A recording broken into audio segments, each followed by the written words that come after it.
Hi guys, I scored 335 on the GRE with just 2 months of prep, and with no coaching. You know what? You can do it too. In this video, I'm gonna break down exactly what I did, step by step. So stick around.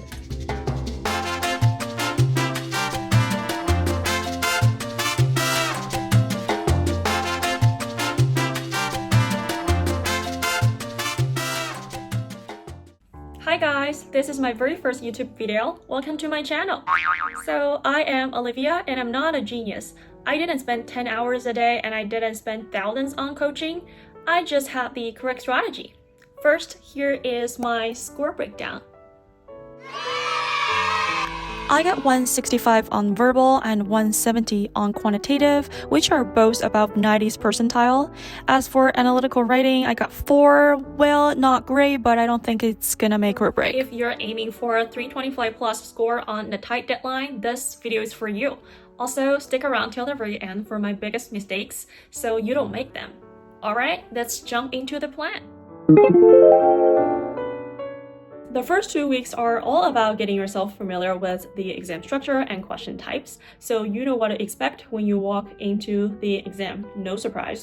For exam structure, I'm pretty sure most of you guys are already familiar with it. It has 3 measures, including 5 sections. These are 1 analytical writing section, 2 quantitative reasoning sections, and 2 verbal reasoning sections. I'm not here to recommend you what study resources to use either. I'm pretty sure you can find many of them online. In fact, in my opinion, the study resources matter less when it compares to the methods of preparation, and people will probably end up using one of the following resources. For example, ETSOG, Magoosh, materials from Princeton and Manhattan. These are largely going to be fine and get yourself familiar with the structure and content of the exam. It will as well provide you with many practice. What I'm going to talk about is my study plan and key strategies that helped me maximize my score during such a short period of time. It is super beneficial, and today I'm going to share it with you all.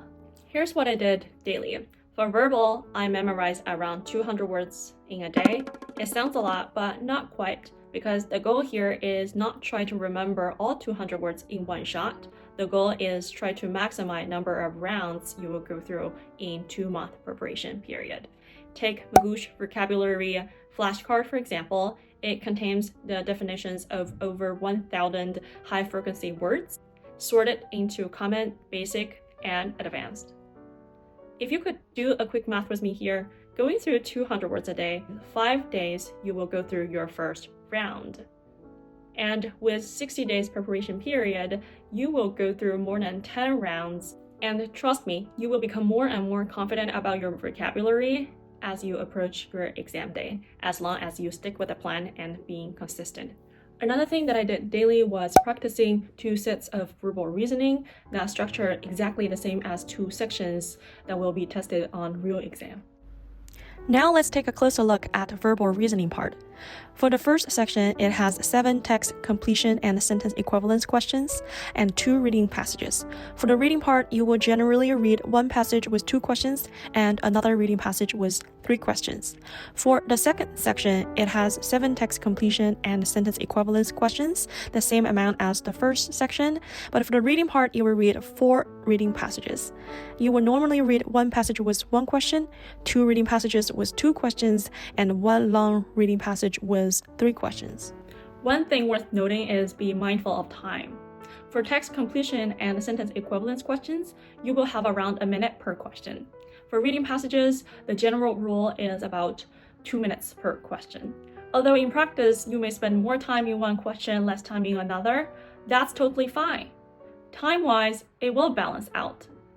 In early stage, I would put more emphasis on doing it right, even it means spending more time on one question.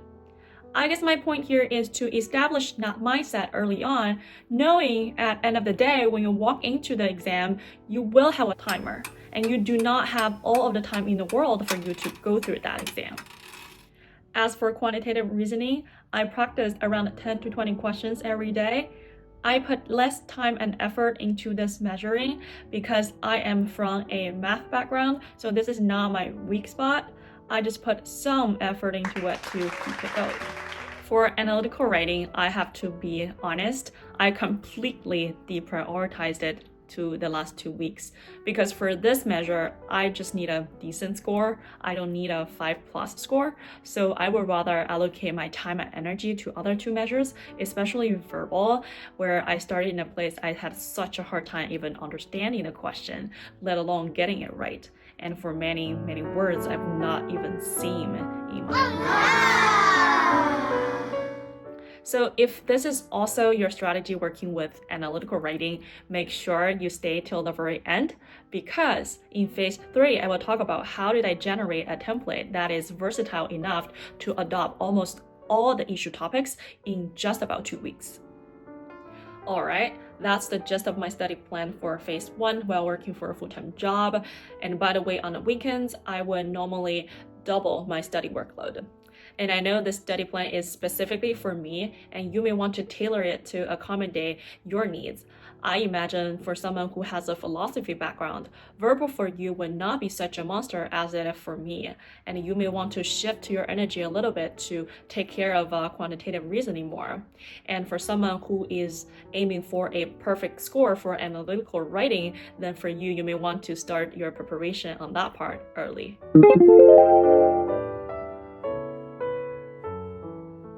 Now it is time to level up. I call it reflection.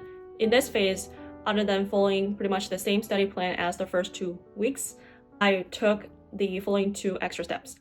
For the first step, I went through all the mistakes that I made in the first 2 weeks so that I can learn from them. Take verbal, for example. I focused on vocabulary gaps and logic gaps. For logic gaps, I revisited my thought process that led to the wrong answer and compared to the correct approach.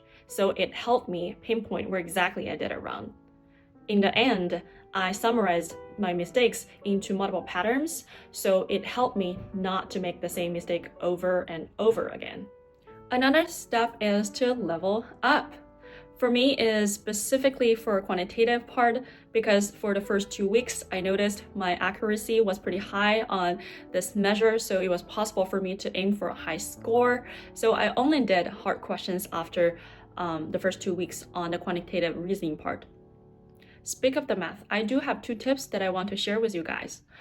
The first one is to read question closely.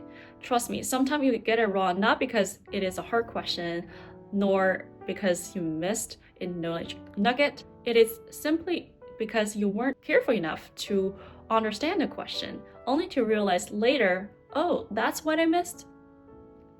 And the second tip is to use your brain to do the simple calculation instead of relying on calculator. In actual exam, you will have a calculator on screen, but in my opinion, it's more of an old-fashioned way. For example, 500 times 3 is 1500. And if you want to use the calculator to do it, you're going to type 500, and that will take time out of your already limited amount of time to tackle the question. So I think it's important to build that habit early on to use your brain to do the simple calculation instead of relying on the calculator. As I entered the last phase, my energy shifted back to analytical writing. It is a 30 minutes analyze an issue type of writing. On the ETS website, you will have access to a pool of over 100 issue writing topics from education, government, general welfare, art, history, etc. If you look at individual topic, it is all sort of statement that agrees with, for example, A rather than B. For me, I wouldn't agree with A 100% nor B 100%. My proposition is always going to be agreeing with A to a certain extent, and when it compares to B, I agree with B more. If we translate this into a structure, I would talk about the reason why I agree with A followed by an example. Then I will talk about the limitation of A followed by another example.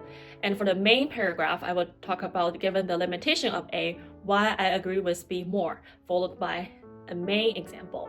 Speak of the example, I will recommend that you prepare around 10 examples. Those examples are flexible and versatile enough to accommodate any topics. As for the template, I personally used AI to help me generate a general template, then I modified it so that it can be used in any topics. The last thing is about practice. I personally wrote 5 writings before the exam. In the last week, I didn't want to overwhelm myself with more questions, so I only did 2 things. The first one was keep going through questions that I didn't do it right the first round, and the second thing was going through 2 full-length mock tests. It is super important, and I would recommend you to do the same because mock test simulates the actual exam that you will encounter on test day. And here we go. Now it comes to my first biggest mistake. As you know, I didn't expose myself to mock test until the very last week. And in the previous practice, I used iPad, and the font of the questions that I practiced on is not exactly the same as the font of the real exam. So when I sat in front of the mock test, it really took me some time to adjust to it. If I were to do the preparation differently, I would have exposed myself to mock tests in phase 2. Another mistake was me at some point being obsessed with practicing more and more questions. Thought more questions will eventually lead to high accuracy. This is not true at all. It is the reflection on previous mistakes that it matters. Also, don't take mistakes too seriously, as long as you take some time to revisit the mistakes, summarize error patterns, and try to avoid the same mistake in future practice. Trust your gut instinct that you are so on track, and you are only gonna get better and better. And you know what? When I saw the score at the end of the test, 335, I wouldn't believe it. I almost cried. I remember I sat there for a couple minutes until a staff member walked towards me and said, "Man, you completed the exam. You feel free to leave now." I think all I want to say is, if I can do it, you can do it too. Just stay consistent, trust the process, and don't overcomplicate it. Alright, now it concludes everything. Drop a comment and let me know if you think this is helpful at all. I would love to hear from you guys. If you enjoyed this video, don't forget to like, subscribe, and hit the bell. Guys, I got 335 on a GRE with just 2 months of prep with no coaching. You know what? You can do it too.